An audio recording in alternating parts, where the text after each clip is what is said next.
So we are going to speak about today, speaking. That's what we're speaking about, speaking. I'll explain. Dibur. Dibur ribo kashe umuto yafe. Talking a lot, right, is kashe. It's not so pleasant.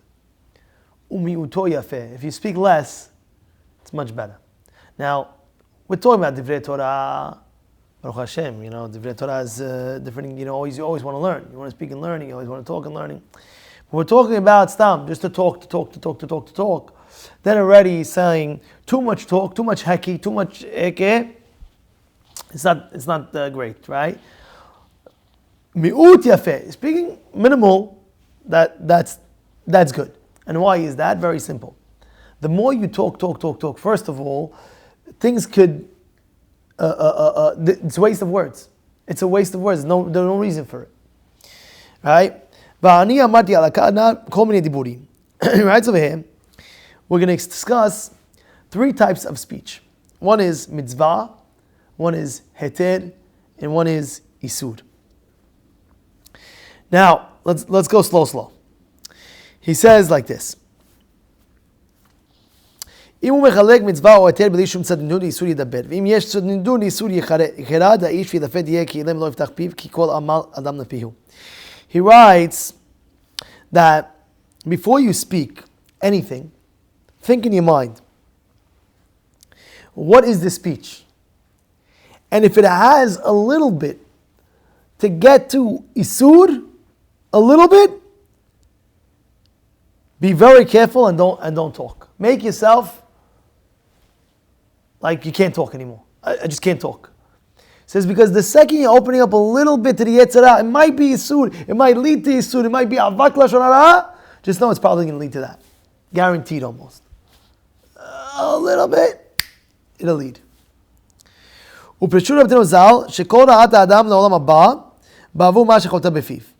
So a lot of things that happen bad to the person in the next world is because what he spoke sinful with his mouth. ועוד אמרו, כל מצוות ומעשים טובים שיעשה וכל המורות בתורה לא יספיקו לו נגד מה שכותב בפיהו. So whatever you're going to learn, what your mouth is, Chas v'shalom, it could be a ruination. And that is a lot of times. It might be a surah, I don't think so, maybe not. Better to keep quiet. Now what's going to happen if you do that? The other person next to you is going to say, no, just say. And you just said it, just keep quiet. No, just say. You get pressured from the other person. That's what's going to happen. And you have to deal with that pressure and say, no, I'm not going to say. I will not say. That's it. I decided in my mind, I'm not saying. Please don't ask me again. Be firm. Right? Maybe the person's going to be older than you, is not respectful. Say, I can't say. I don't want to speak Lashon Hara, I don't want to speak bad. Please respect my decision. You understand? That, what I'm telling you, is very important because that's first thing. First thing is, we're learning, if there's a tzad of isur, there's a tzad of maybe, keep your mouth shut. You're going to get pressured, afilu hachi, don't fall into the pressure. Right? Now, the side of mitzvah is Talmud Torah. Talmud Torah kinei kulam. The more you learn Torah, you'll find more life. So regarding the mitzvah aspect of limud, of continuously speaking divrei Torah, that already, Torah is so great, it gives you this world, it gives you the next world, it's even a healing. The Gemara says it's a marpeh, right? And it's also a refuah, it's marpeyu, it's like a refuah shlema for a person. Of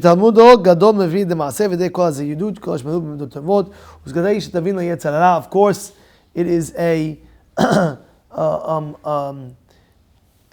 potion, it'll knock out the Yetzer Hara. It'll make him tahor, it'll make him kadosh.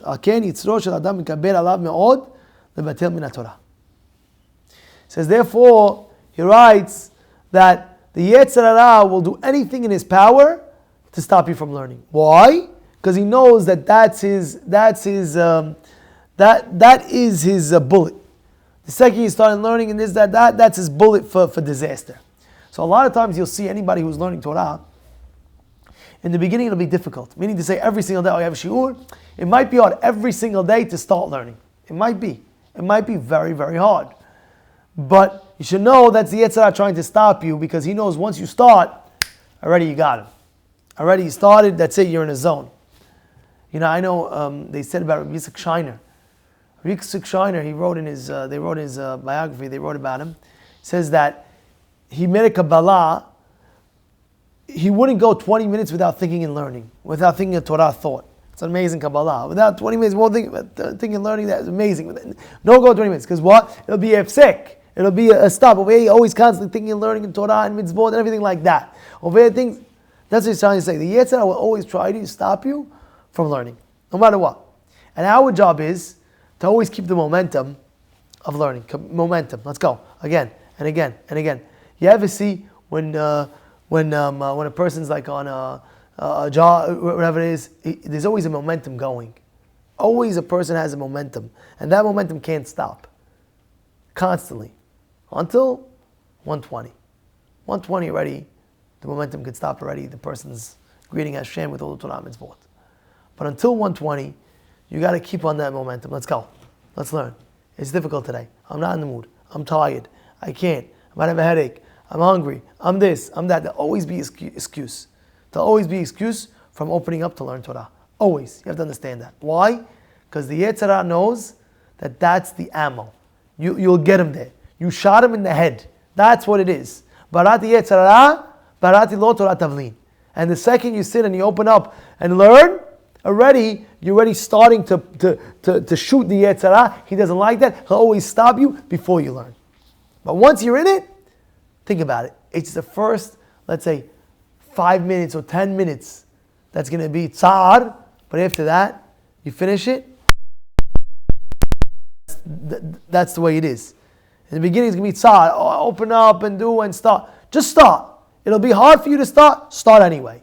That hardship, the 5 minutes, the 10 minutes, the 15 minutes. But after that you opened up and he's got involved, boom, you're good. It's like the guy, he has shiur Torah in the shul. So a lot of times it's very hard. He's in his house, to go out of his bed. It's raining outside. It's whatever. It's hot outside. It's to go in my car. A lot of people get the Yetzer Hara, to park, to find parking, come back. I'm not going to find the parking. If I were to tell you you're going to get $1 million going to shiur, are you going to worry about parking? I had a guy, one time he tells me, Rabbi, so what's the problem? How come you didn't come shiur last night? I found a good parking spot on my block. I didn't want to lose it, so I didn't come. I know if I go and come back, I won't find parking. So you're going to lose $1 million for a parking spot? Would you pay $1 million? If you would tell you park at the pump, get $115 to get every single night, you'll pay for the ticket. Go park it out. You get, what I'm saying? Think about it. You lost $1 million. You lost more than $1 million, by the way. One word of Torah, you can't imagine the reward. You can't imagine the reward. Forget about it. It's an amazing thing. The Taz and the Bach. The famous story about the Taz and the Bach. I don't really want to go into it now, but there's a very famous Taz and the Bach, where just a few minutes of his learning, he made a whole ruckus about the few minutes of his learning. You know what happened? Huh? You know the story? You know the story? Oh my God, this is an amazing story. This is the story that Hazon Ish, Shlomo Shadron says the story of. I'll say it real quick. The Taz was the son-in-law of the Bach. And the Bach, what happened was, he promised his son-in-law meat every single day. And one day, he served him a type of meat, right? And it was like a big long, I forgot exactly what was it. And he brought his father-in-law to Beit Din. It's a crazy story, wow. He brought his father-in-law to Beit Din. And the whole town was talking about it. You bring your father-in-law, yeah, he didn't give me meat. And the Beit Din had to decide that day, did he give him meat, did he not give him meat? Did he give him meat, did he not give him meat? Came out, the Beit Din said, that's considered meat. So the whole time they asked the Taz, how do you take your father-in-law to the Beit Din? Like, what's going on? What were you thinking? And he said the following. He said that day, when he usually learns a certain amount of hours, or so, he's always learning, of course. But he said that he felt a little bit weak, and he stopped in the learning. He felt a little bit weak, and he stopped. And he lost a little bit of time in his learning. So he says, because he didn't have enough energy. And there was a kitrug in Shamayim, there was an accusation in Shamayim. You know why he stopped learning for a few minutes? Because today, he didn't have enough energy because his father-in-law didn't give him meat. He gave him, it wasn't considered meat. I mean, he says he didn't give him the meat. It's not considered meat, and that's why he lost energy, and the Bach is in trouble now. So they had an accusation on the Bach. So he said, if Bet Din over here gives a psak that it's meat, so in Shemaim also they agree with the Bet Din over here, it's meat. So he took his father-in-law to Bet Din, so his father won't have accusation in Shemaim. You hear what's going on over here? We're talking about minutes. We're talking about minutes. But the problem is, we don't see the reward when you learn Torah. That's the problem. That's the problem. The problem is, you don't see when you learn the reward. It's not in front of you. You don't see it. So therefore, it won't motivate you as much. But if you see the reward at that moment, wow, you get this, we get that, that's exactly the challenge of limud. That's exactly the challenge. The challenge is, well, even though you don't see it, you do it anyway. You give naharuach to HaKadosh Baruch Hu, and you go for it. Go, even if it's difficult. Not only that, he writes, when you learn Torah, it burns any tum'ah within you. Any tum'ah, the Torah is esh. Pasuk says, Halo ko tevari ke'esh ne'um Adonai. That's what the Pasuk says. What does it mean? Halo ko devari. My words, ke'esh, is like fire. Meaning the words of the Torah is like fire. So when you learn the Torah, you're burning out any impurity within. You understand? Come see. He says, look at the Yetzer Hara. A guy could talk the whole day, the whole night. Now when it comes to learning, go, speak it out. Oh, I'm tired. Now you're tired? You can't learn? Now you're tired? No, I'm tired. What are you tired now? All of a sudden now you became tired. The second he sits to learn, I'm tired.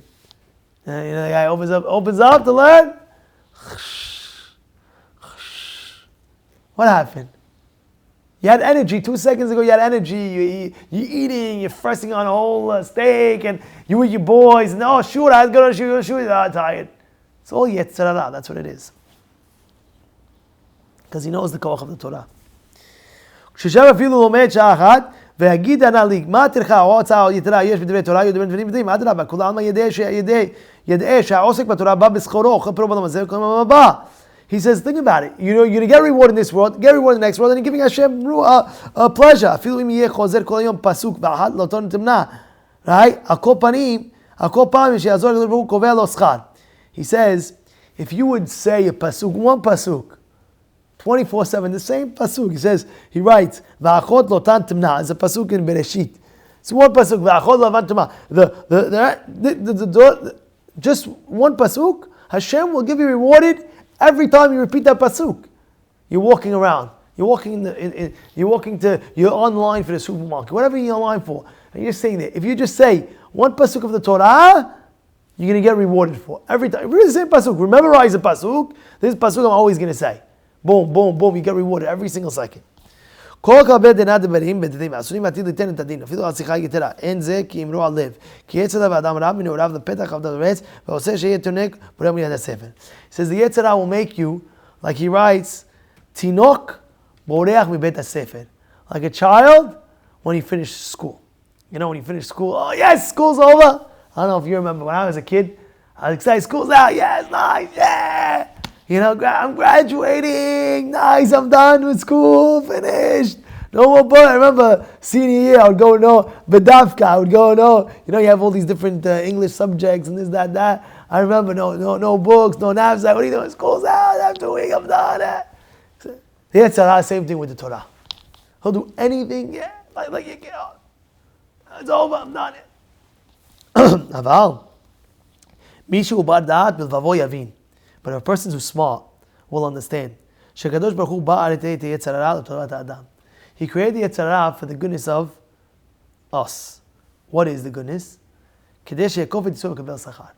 The only reason is to break the Yetzer Hara and to get reward. Because if it was easy, then what is Hashem rewarding you for? I'm giving you a job to do.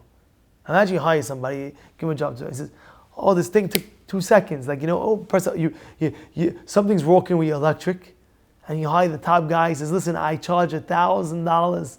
I come down. I charge $5,000. I come. No electrician in the world was able to do it.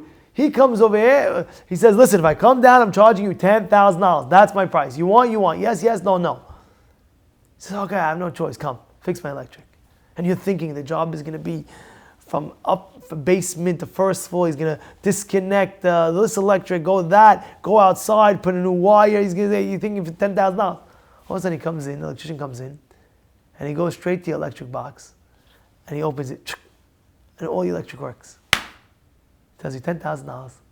What? What did you do? I want to pay you $10,000 for opening up an electric box? No way, come on. You go to Shamayim. Hashem's going to give you a reward. What is he going to give you a reward for? If it's so easy, so over here is difficult. It's not so easy. You forget what you learned. You have to review it again. You know it. You don't know. It says, "Ashrei mi shebalakan v'talmudu beyado." Praiseworthy that a person comes to Shamayim with your Talmud, with the knowledge of the Torah that you know. Review Gemara, review it again and again and again and again and again until it becomes part of you. I'll give you an example. Right? You see the tie that I'm wearing? It's nice, no? You like it? See the tie I'm wearing, right? If I say, the brain doesn't process, a tie, what you're wearing. It's automatic. Tie is a tie. Finished. You don't have to say, Torah has to be like that, automatic. You know this, you know that, you know it automatically. There's a big gadol that at the end of his life, huge, tremendous Talmid Chacham. At the end of his life, he was like in the high 90s, maybe early 100s. And already his brain he was losing memory and things like that. But when it came to Torah, any topic of Torah, he was able to say because it became part of his life. You know, you ask him, when's your birthday? I don't know. You ask him, the sugya of tuk v'koyin. I'll tell you the whole sugya. Karka enin exelit. I'll tell you the whole sugya. You know, Ye'ush, Shalom Midad, Yush Midad, tell you the whole sugya. Anything, tell you everything about it. Why? Because it became part of his life. And that's what he's telling you. Ki b'mashu kofed yitzro, senano yitzro. Because how are you showing Hashem when you break the Yetzer Hara and it's difficult for you? That's when you. I had a Havrutah once. He tells me, you don't know how difficult it is. Every single day I fight with my Yetzer Hara to learn every single day, but I do it. That's difficult. That's what it is. Therefore, you have to make sure anytime you're free, sitting down and learning. Until what? Until it becomes natural to you. Until it becomes so part of your nature where you can't go a minute without learning. You know how people have an addiction? You know people are addicted to things? Get addicted to Torah. How do you do that? Constantly go and learn every time you're free. Learn every time you're free. Do it on a constant basis. Every time you're learning. I have free time, learn. I have free time, learn. I have free time. Don't be on your phone diddle-dalling. Sit and learn and learn. And every time you have free, until you get used to it so much where it becomes part of your personality. Now part of your personality is, whenever I'm free, I'm learning. Wow. Make it, and you could do it, by the way.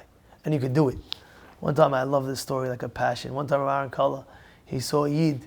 He saw one of the Talmidim, one of his students, a young bacha. He sees him, he says, how come you're not learning? What's going on over here? He says, Rabbi, I don't have a desire, I don't have a cheshek. And he told him, I wish I was you. He says, what do you mean? He says, all my life, I always had a desire to learn. Now you don't have a desire to learn. Imagine now you tell Hashem, I don't have a desire to learn, I'm going to learn anyway. Wow, I'm not in the mood to learn. But now you learn anyway, wow. Varan Kala said, I can't do that. I'm always in the mood to learn. You know, the Dolim, great rabbis, they can't stop learning. They get upset. If you would take a sefer from Rabbi Yosef, it's hello, what are you doing? The Rav Shach one time said, you know what's the biggest Gehinam? What would you say biggest Gehinam, you know? He says when it's a Friday night, back in the day they had a clock, the tickers, they They go off at a certain time. He says, when the clicker went off and I'm in the middle of a Rambam, I couldn't finish the Rambam, I can't see. Because the Gdolim understood what it is. You get to the point where Torah is so sweet. Torah Haim HaKadosh says, if you would taste the Torah, really taste it, you would leave everything in the world and just go run after it. That's what you would do. If you would just taste it. Taste it, it's delicious. Let me go run after. You'll be addicted to it. You'll be addicted to it. You can't stop. How Rav Chaim Kanievsky do it? How do you do it? How do you do it? Sarat Torah, learning all day and all night. He couldn't stop. He says, he prayed to Hashem, don't bother, I gotta learn. I just gotta learn. He says, what is it? Just don't, the biggest berakah, I have to just learn. That's all his whole life was dependent on it. And this is what he's telling you over here. So you have Yetzer Hara, that you have to what? To break it, and you constantly break it until you get used to it. And once you get used to it, it becomes the biggest pleasure in the world. And then you're going to get rewarded for the rest of your life on it. Imagine, take one Mesechet. Just listen to what I'm telling you and do what I'm telling you. A lot of people, they hear, but they have to do. Very good, but follow. Take one Mesechet. And trust me on this. And you review it and you know it very well. You know it like you're saying Ashrei Yoshvei Beitecha. You know this Mesechet like you're saying Ashrei Yoshvei Beitecha. Take a perek, take a daf. I know this. Badukum, when we say test and tried it, proven, no problem. Take a daf. You might say Mesechet is too much. Take a daf. Take a perek. Take one perek. Start slow. You want to take one perek? Take a small perek. Whatever it is. Say, I'm mastering this perek. And master the perek like you're saying it Ashrei Yoshvei Beitecha. You'll feel so good. And imagine you do it for a whole Mesechet. Take a small Mesechet, right? Over there you'll feel accomplished. Oh, you did one small Mesechet. I don't know. Do Ta'anit, you have Megillah, you have Hagigah. Hagigah, the third perek is a little bit difficult, but it's still good. You got to continue Steigen. Do a small Mesechet, 27 pages, 30 pages, whatever, Makot, small Mesechet. Know it like you know in Ashrei Yoshvei Beitecha. You'll feel so good. You'll sit on a Shabbat, thinking about it in the summer. Shabbats are so long. What are you doing from 12 to 8? You know? Think about it. Shabbat, you have Shabbat lunch. What time? The Seudah starts at 12, you finish at 1. The next time Mechaz starts at 8. You have from 1 to 8. What are you going to do? Sleep the whole day? Come on. Sit there, you can finish a whole Mesechet. Wow, you finish. Hadran Lach Mesechet Tanit. Then you do the next week. Hadran Lach Mesechet Hagigah. Hadran Lach Mesechet Megillah. Hadran Lach Mesechet Makot. Hadran Lach Mesechet Betzah. How'd you do that? How'd you do that? The answer is you did it so good, and you're getting rewarded for all that. Now it's like now you started it, and now it's so easy for you. I'll give an example, right? Let's say you physically build a building. Let's say we give an example. You physically build a building, right? 10 stories high. Give an example. 30 stories high. 30 stories high. 30 apartments. You're getting rent on each apartment, $3,000. That's a normal rental. Let's say $5,000. Make it easier. $5,000 every rental. You have 30 apartments in the building, and you built it. How long will it take you to build that building? You did it from scratch. How long will it take you to build the building? It'll take you years, right? Take you years, but you did it. You managed it. Now you're getting $5,000 times 30 units. How much is that? Kedash, how much is that? How much is that? 150 grand every single month, let's say, right? But it took you so long to work. But now what? It's coming in. Boom, boom, boom, boom, boom. Same thing. Imagine you know one Mesechet. They take you 30 pages, 30 daf. You did it.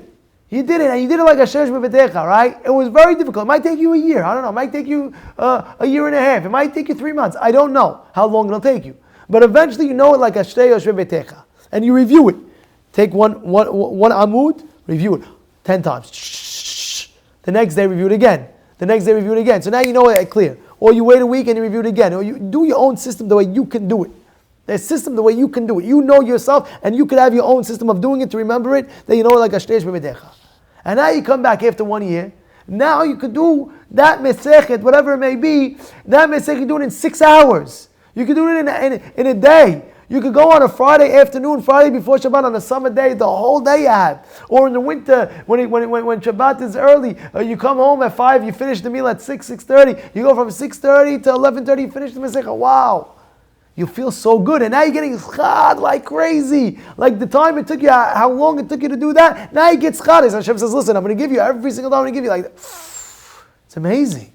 It's amazing. But it takes work. It takes effort. But invest in that. invest in that. Honestly, what I would tell you to do, sometimes a person might be listening, she might be a lady. She said, Rabbi, I'm not going to go Masechet over here. I'm a lady. I'll be listening. But listen what I'm doing. This is what I'll do. This is what I really do. I'll hire someone.